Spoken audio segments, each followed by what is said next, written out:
Hello, I'm Don Mitchell. Welcome back to Your Breakthroughs. Today we'll be talking about taking advantage of trends rather than having trends obstruct you or push you off path. Instead, have trends be like a magic carpet in a sense, kind of taking you up and over where you need to go. So let me quote from a couple of parts of the Bible to sort of set the stage. First, from John chapter 3, verse 8. The wind blows where it wishes, and you hear the sound of it, but cannot tell where it comes from and where it goes. So is everyone who is born of the Spirit. The second quote is also from the book of John, in this case, the chapter 6, verse 18, from the New King James Version. Then the sea arose because a great wind was blowing. One of the most powerful metaphors in the Bible is the way the wind was used by Jesus to explain what the Holy Spirit is like. Although we cannot see the wind, we are nevertheless strongly affected by it. Where I grew up, near hurricane-force winds caused seemingly endless and unending dust storms and disastrous fires. On the sea, the wind can turn a placid body of water into a raging lion that threatens to devour whatever is on the surface. That's probably pretty close to how Jesus' disciples felt after rowing all night when they spotted him walking across the water towards them in John 6. I've been struck during my first projects at the Boston Consulting Group by the way clients were so very impressed when a strategic solution would take advantage of positive trends. Subsequently, I noticed how hard most people tried to get in step with whatever the latest trends were, unless poverty or infirmity made such adjustments impossible. One source of that preference was for aligning with trends was the increasing sense that leaders had less and less influence over their results. It's hard enough to keep balls in the air as you juggle them. Add strong winds, a powerful earthquake, and loud noises while staying on a tightrope, and juggling becomes a great deal harder.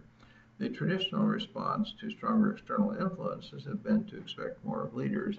They needed to become ever more agile so they could quickly switch themselves and their organizations into favorable orientations with whatever shifts affected their business.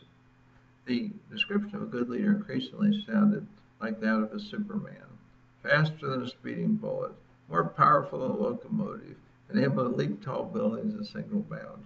I didn't know any leaders who bore even the slightest resemblance to Superman. What could a mere mortal leader do instead? I began reading broadly on the subject of how leaders can orient organizations to trends. My eye was caught by a book written by Larry Dugas, The Living Company, published by Harvard Business School Press in 1997, that argued persuasively for using biological metaphors for companies rather than inanimate ones. My understanding was also helped by something he said during a talk about his book at a forum of strategic thinkers. When people have no experience in an area, they draw a blank when they try to think about what to do. Fill in that blank with useful experience, and they will make rapid progress. I already noticed that working on simulated problems based on scenarios describing a challenging situation was very good for providing relevant experience. During a day together in London, he observed that scenario thinking had an unexpected benefit that everyone should pursue. Think about enough scenarios and you begin to see strategies and tactics that will leave you better off regardless of what comes next. With that encouragement, we began looking for biological metaphors related to adaptability and found one in, you'll never guess what, the amazing survival abilities of cellular slime molds. Forgive me for introducing something that sounds obscure and possibly unpleasant. I think you'll be intrigued by what we learn.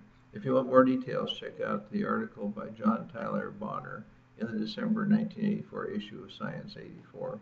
Cellular slime molds, a type of amoeba, live individually on the forest floor. The available food supply limits their growth as well as their survival, as it does for all amoebas.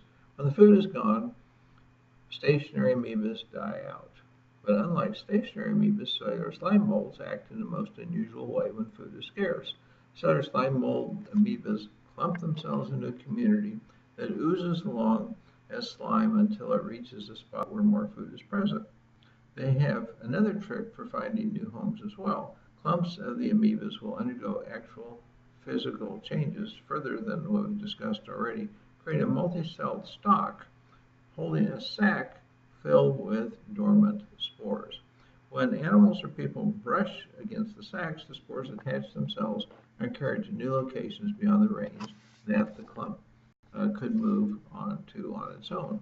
As a result of these physical adaptations, it doesn't matter where the amoebas start out, because they're designed to move themselves and their descendants to a better place. In essence, cellular slime molds are designed for adjusting to rapidly varying conditions, much as early humans did by roving in honey bands to where the game was. Keep that metaphor in mind as we return to the wind, a more familiar subject. Wind has often been invoked as a metaphor for change. Having grown up in an area known for its Santa Ana winds, I was well aware of how the wind affects our moods and our daily tasks. Face into a howling desert wind, and your eyes are soon filled with grit. At night, the same force drives cold drafts of air through the house and makes being indoors unpleasant. The sound of that force makes sleeping difficult. The trash that piles up in your yard from the wind clearly represents undesirable change. However, if you run a race with the wind at your back, you feel jet propelled. When the wind tapers off, everyone has a sense of new opportunities and optimism. Think of wind as representing all the irresistible forces outside of our control that have powerful impacts on us and our organizations. What are some of those forces? You should make your own list that's related to your business or organization, but the most common irresistible forces described to us by CEOs are new technology, changing customer needs, fashion, government regulation, demographics, economic trends, and fluctuations in financial markets, the weather, and currency exchange rates. The wind was also one of mankind's earliest sources of power for travel. Where winds were common, simple sails filled with the breeze pushed primitive vessels forward when the wind came from the right direction. Otherwise, oars were used for more sluggish propulsion. Later, shipbuilders learned to make adjustable sails and gear that would capture the wind's power from any direction other than straight ahead. By shifting course in a zigzag style, progress could be made even into a headwind. On land, windmills were eventually employed for other kinds of work, from pumping water out of low-lying areas, as in Holland, to powering electrical generation in windy deserts. The biggest windmills originally had serious drawbacks. Like the earliest sails, they only faced in one direction. If the wind came from another direction, little or no benefit was gained. However, like the clever shipbuilders before them, windmill makers learned to adjust. They made propeller blades with vanes behind them that automatically pivot to optimally face the wind and generate power wherever the wind is. Think of such adaptable and adjustable windmills as a metaphor for the kind of strategy and actions that individuals and organizations should take. Use an optimal strategy or action. The irresistible forces are always creating power for you that allow more to be accomplished. Creating an organizational equivalent of a pivoting windmill can appear to be more difficult and expensive than what is actually required. What's the basis of this misperception? Most people have never worked on the task and are sensitive to how tough it is to change any aspect of what an organization does. They incorrectly assume that all aspects of the organization need to become incredibly adaptable, a very difficult and expensive challenge.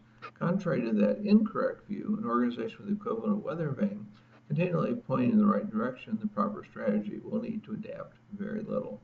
This common misperception taught us that there must be stalls that make it especially difficult to take advantage of irresistible forces.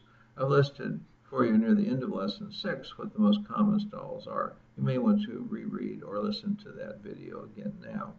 Once you've taken care of any stalls, you'll be ready for the 8-step process for taking advantage of irresistible forces, which can be applied in conjunction with 2000% solutions, complementary 2000% solutions, and excellent solutions, something we haven't talked about yet. In addition, your experiences creating 2000% solutions can be applied to these steps, which are quite similar. Here are the process steps. First, recognize how measurements can help your company identify and understand more about irresistible forces. Second, use your own leading indicators to anticipate shifts in irresistible forces. Third, determine the future best practices for locating, anticipating, and adapting to changes in irresistible forces. Fourth, extend your vision to identify and apply best practices beyond anyone else in the future for locating, anticipating, and adapting to changes in irresistible forces. Fifth, identify the ideal best practices for benefiting from changes in irresistible forces. Sixth, determine how your organization should approach ideal best practices for benefiting from changes in irresistible forces. And 7, enhance your people's ability to achieve the benefits of irresistible force management. 8, Repeat steps 1 through 7 for improved effectiveness in using irresistible force management. You can learn more about this process by reading the Irresistible Growth Enterprise Stylus 2000. In addition, you can access book excerpts by registering at www.irresistiblegrowth.com. So here are your Lesson 11 assignments. What are the most important forces outside the control of you and your organization? Second, how well oriented are you and your organization to take advantage of these forces when they accelerate but keep going in the current direction? Third, how well oriented are you and your organization to benefit from these forces when they diminish in the current direction? Fourth, how well oriented are you and your organization to gain from these forces when they move in the opposite direction from the current one? Fifth, how well oriented are you and your organization to make faster progress with the help of these forces when they move in a more neutral direction than the current one? And sixth, what are the most effective ways you can adjust your business model, strategy, and operating plans to be like a pivoting windmill or an amoeba of the sort we talked about in being able always positioned to benefit from any direction the irresistible forces happen to take. So I hope you're excited about this lesson. You'll soon be applying it, and that many people will be benefiting from what you do. In the meantime, until you come back to hear about Lesson 12, may God bless you, your family, and all you do in the name of Jesus.